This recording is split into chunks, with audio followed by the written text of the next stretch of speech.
Donna Beneviento. Sei molto interessante. Shout out to all my Italian subscribers and viewers. You may ask why the Italian accent? Well, apparently, Donna Beneviento has Italian origins. Well, maybe not her, but her name. Maybe even herself. We don't know. That's why we have this video. Today, I'm gonna talk about the silent beauty queen of mystery. Hi folks, I'm R, your narrator. There will be spoilers in this video. With that said, let's begin.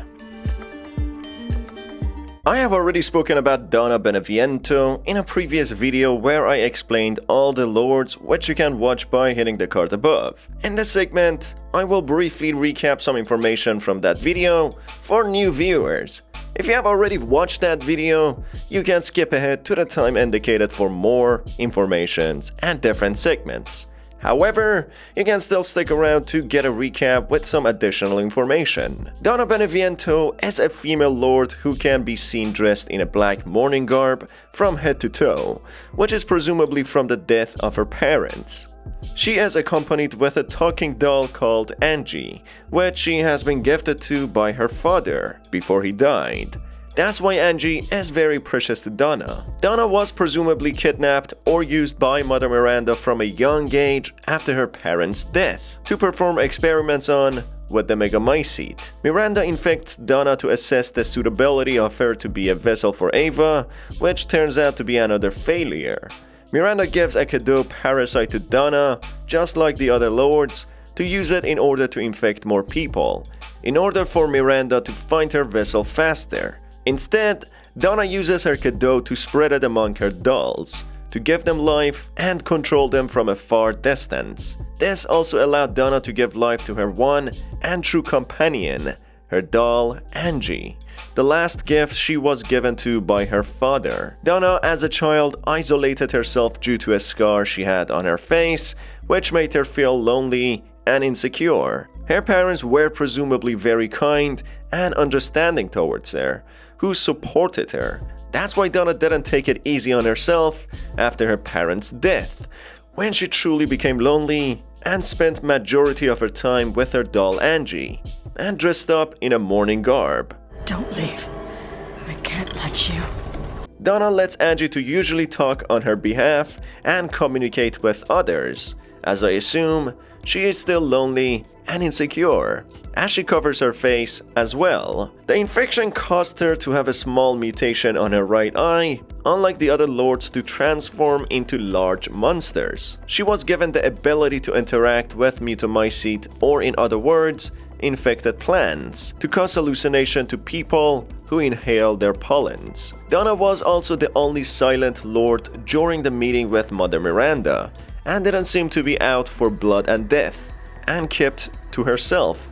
Mother Miranda in her lab notes regards Donna as a test subject, and disregards her as a human, mentioning that the infection caused her severe mental illness and that she is mentally underdeveloped. This could be assumed due to her obsession with dolls and how she keeps telling Ethan not to leave, but this could also be due to her mental illness, how isolated and lonely she is, and how she only gets the company of her dolls, a profession her dad and predecessors had. It's quite sad what had happened to her, and how she was subjected to Miranda's cruel and selfish experiments. Even her death was sad, as she dies alone alongside her favorite doll, Angie, being stabbed by a pair of scissors while playing a hide-and-seek game with Ethan. Donna is from the noble house Beneviento, who were traditionally doll makers, hence why we find a lot of dolls in her domain.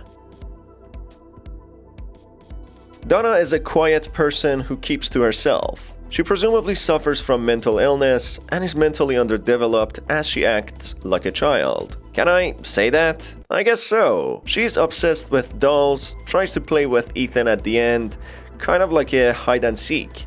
Tells Ethan not to leave her, she's quiet and presumably shy. And she even makes her gardener hallucinate to make him feel good. And by acting like a child, I do not mean in a bad way at all. I mean she still has the innocence of a child, who doesn't see the cruelty of the world.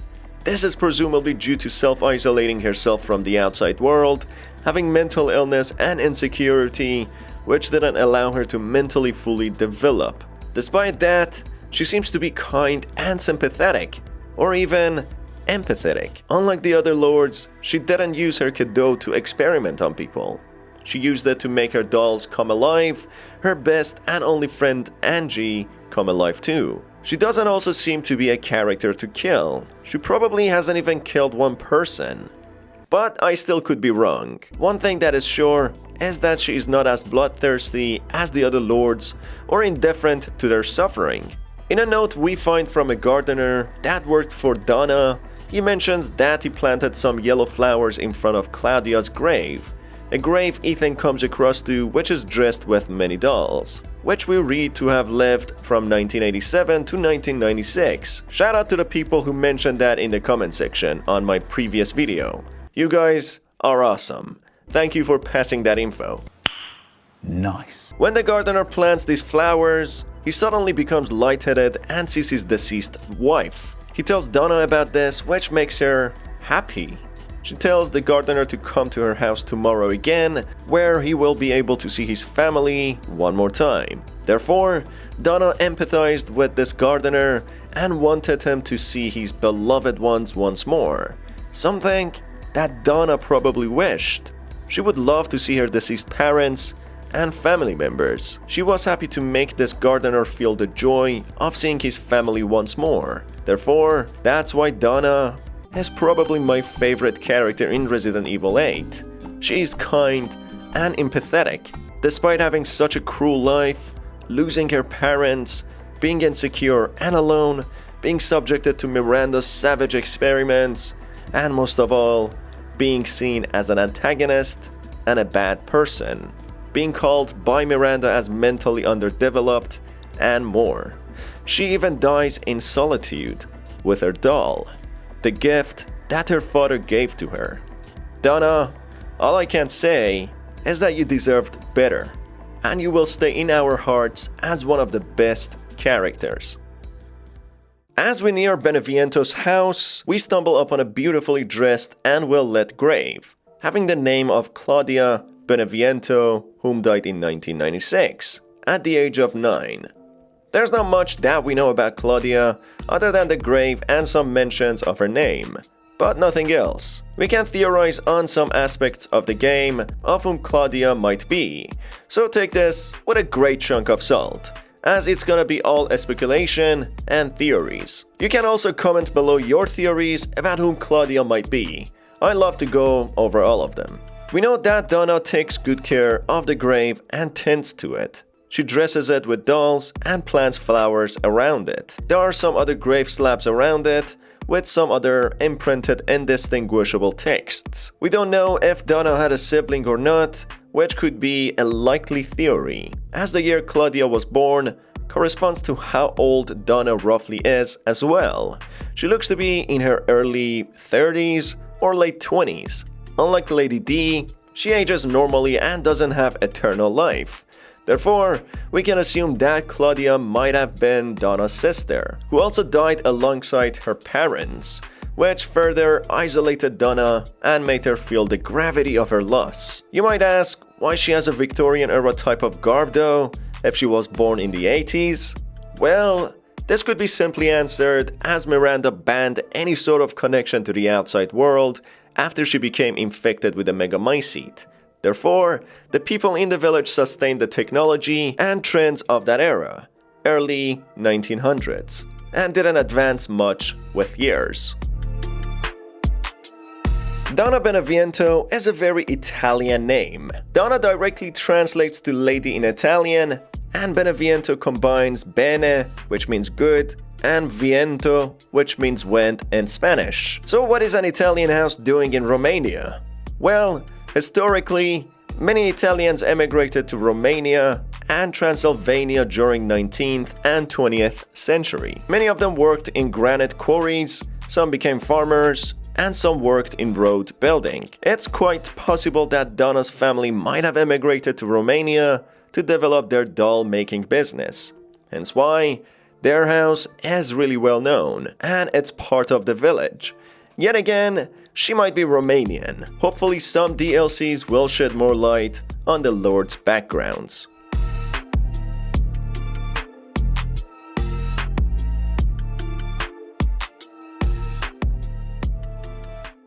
Donna's story comes to a halt at this point, unfortunately.